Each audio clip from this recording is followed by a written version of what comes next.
Assalamu alaikum, ladies and gentlemen. I'm Roshanay Asif Sheikh. I was 11 years old when my mom woke me up one day telling me that my father's plane has crashed. At that particular time, I didn't really know what it was like to be. I didn't really know okay, how my life is going to change. I was just standing there and I was like, all right. I was sad, yes. But to be very honest, I didn't really feel anything at that time because, as I said, I didn't know what was happening. I didn't have slightest of idea how my life was going to change.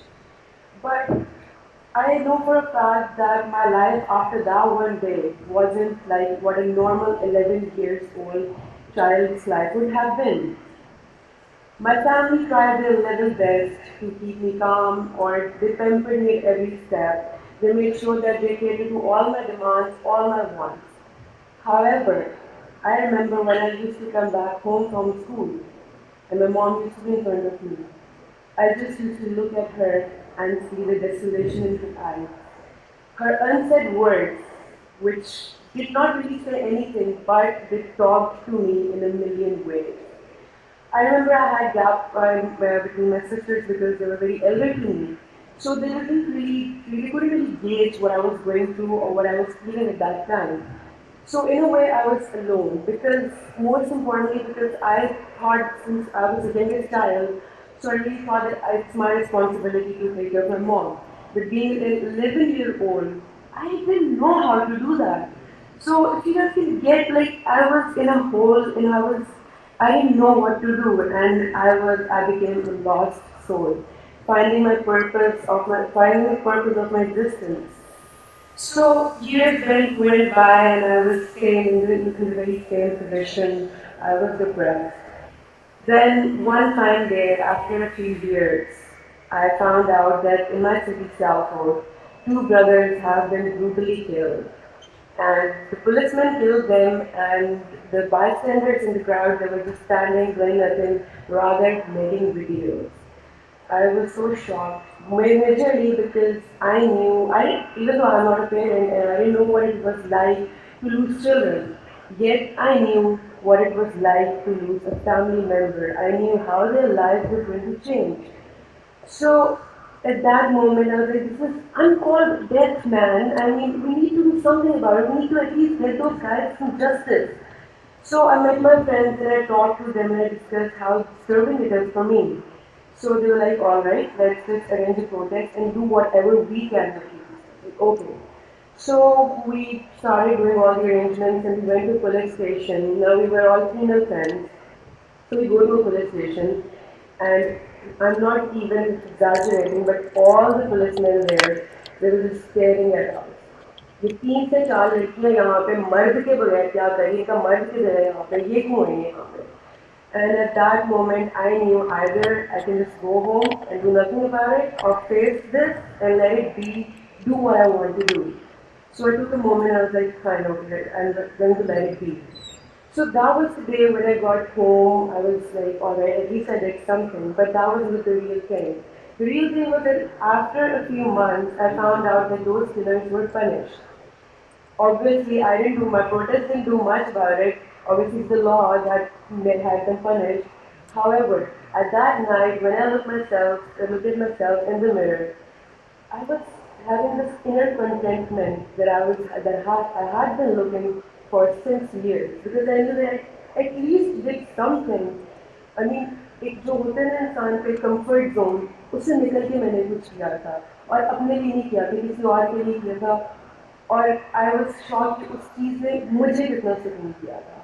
So that one day got a huge change in my life because उस दिन वो कीड़ा मेरे में पैदा हुआ था. वो कीड़ा जिसने मुझे कहा था रुकना नहीं है, करना है. So one of my friends who was with me in the protest, she told me that her brother is involved in all this social activism. I was like, okay, muझे नहीं involved. So we used to do these iftari drives and I went there for packing one day. I used to go there days after that for packing. And one day I asked her brother, listen, I want to go into the field with you and I want to distribute the food myself. He was like, are you sure? I mean, are you ready to take all the stairs? I mean, people looking at you. I was like, yeah, of course. I mean, I'll just do that. I was like, okay. So that was my first time. Sorry, by the way, this is the picture of those two brothers who were killed. And okay, this is the first time I went to the field with my friend's brother, and I was distributing food here. It was a distinct feeling. Why? Because belonging from a businessman's family, I always had people serving me, bringing me food, and taking care of me. It was the first time that I got out of my happy prince bubble and found out what it was like for a common man to live in Pakistan. So, I mean, I was serving food to somebody who generally served me food, right? So, that was one life changing moment for me when I saw an old man, and on this bed, right behind my picture, he was just smiling. And I was, I was so happy when when I went home. I told this to my mom that I had been doing this whole day. And the first reaction was, लोग क्या कहेंगे, तुम लड़कों के साथ जा रही हो, हॉस्पिटल्स में फिरते हुए जा रही हो और तुम बांट रही हो खाने, लोग क्या कहेंगे, तुम्हारी बाप की इज्जत का क्या होगा. I was like, अच्छा, I thought कि मैं तो बाप की इज्जत देते, but I was like, okay, fine, there's nothing that can stop me.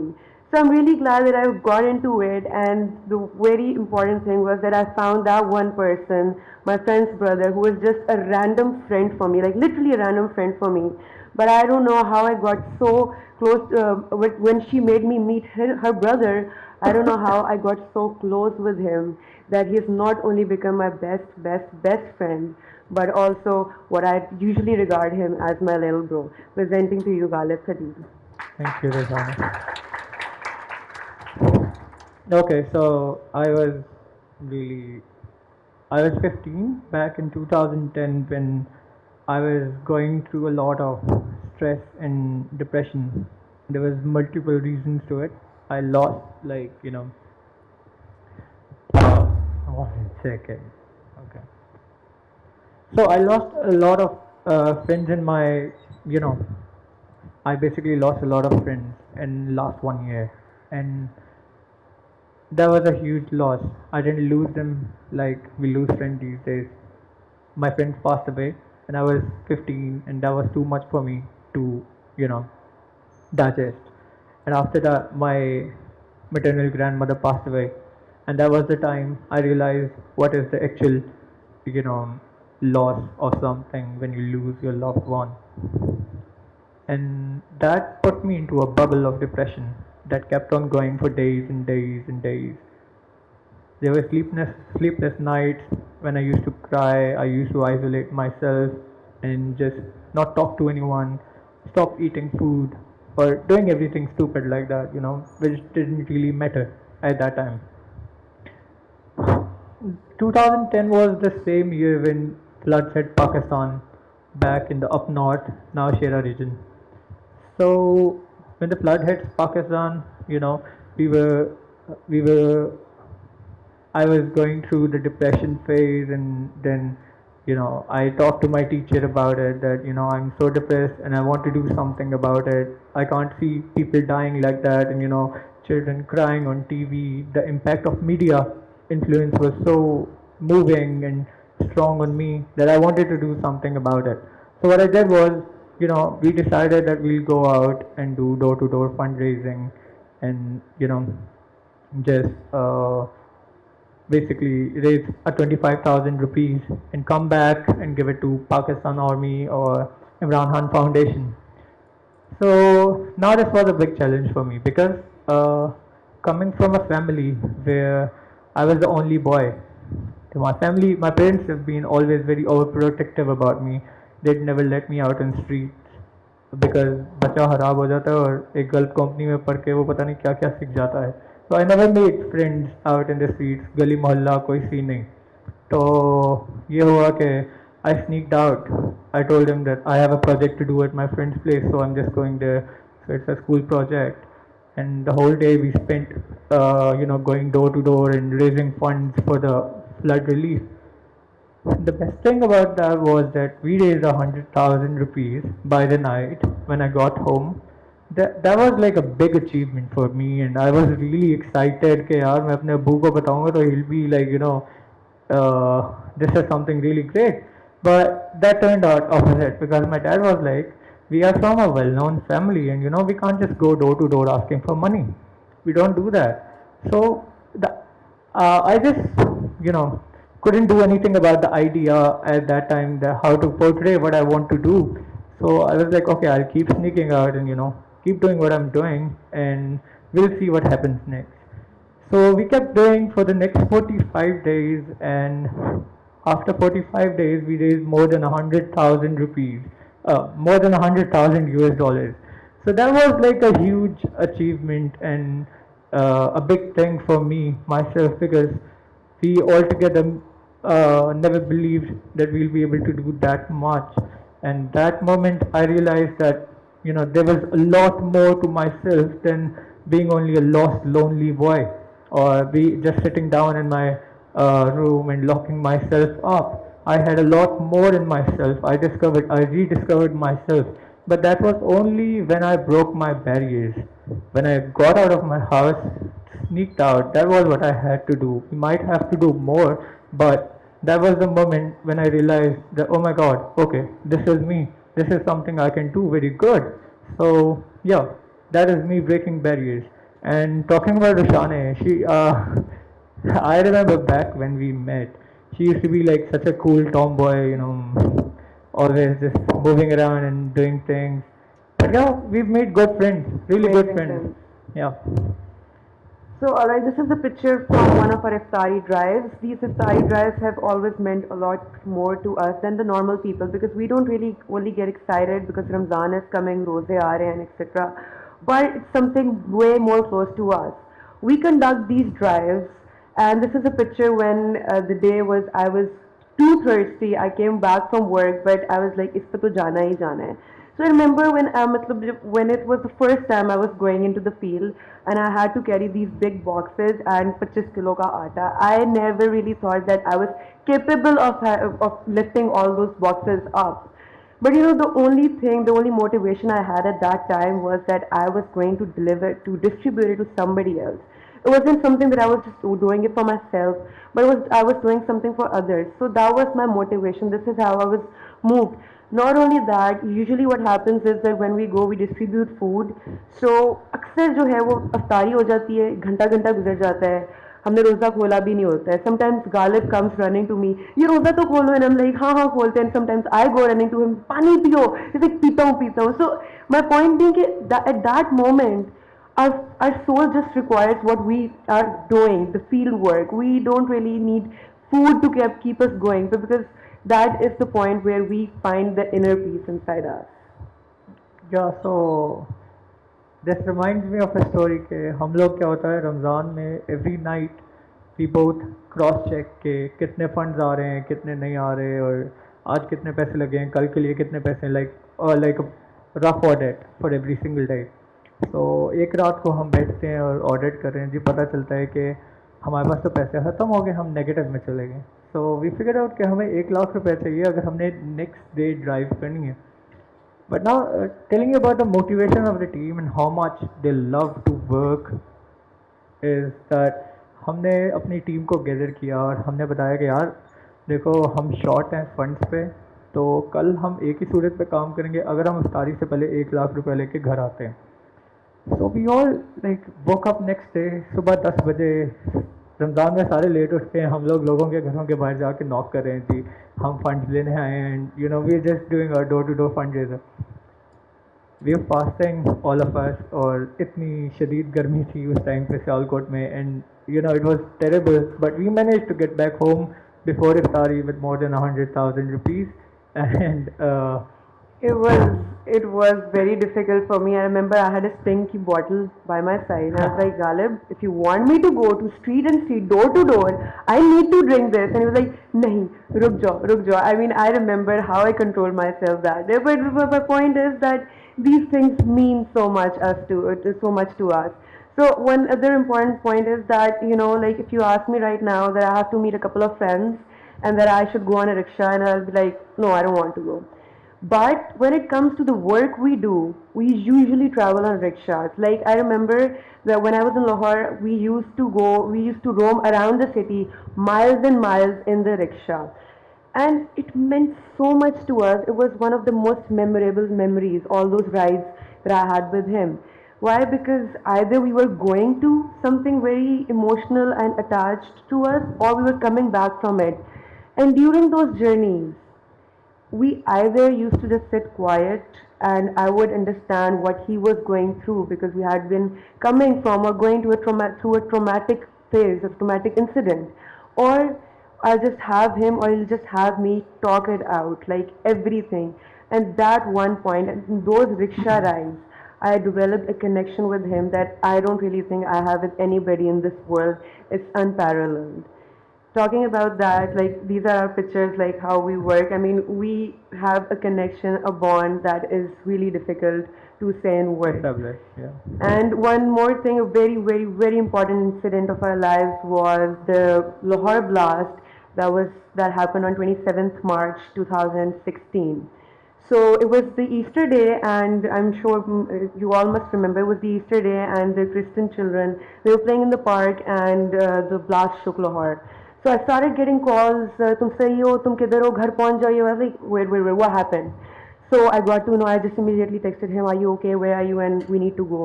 So the next day he said, "All right." So the next day we got out of our universities, and we went to the hospital. I am not even exaggerating standing right here, but it was like Jinnah Hospital, right? So I step into that hospital and I step into the emergency ward, and I was taken aback by the amount of beds they had in the ward. एक के बाद एक यहाँ पे bed है, यहाँ पे bed है, यहाँ पे बेड है. Patients all over the area. The patients were in waiting room as well. It was blood everywhere. Yeah, I remember. I cannot stand blood. I have this very big phobia. कि खून देखते साथ ही I just lose it all, and I just cannot stand it. I cannot stand blood bonds or anything. So I go into the emergency ward. I have this inner excitement because I just was excited to help people, and I knew someone needed me there. I'm going there for them. I go in there. What I see all around me is blood, blood, blood everywhere. खून, जख्म, चीखों की आवाज़ें आ रही हैं. रो रहे कोई, किसी का मतलब चाहने वाला मर गया, किसी का कुछ हो गया. I just stood there blank. I didn't know anything. Nothing. I remember that was the first time I saw him that way. So his eyes were all red, and I went up to him and I said, "Are you okay?" He said, "Yeah, I am fine." But I could see it on his face. I was like, "Listen, you need to go. Just go out, take some air, and then just come back."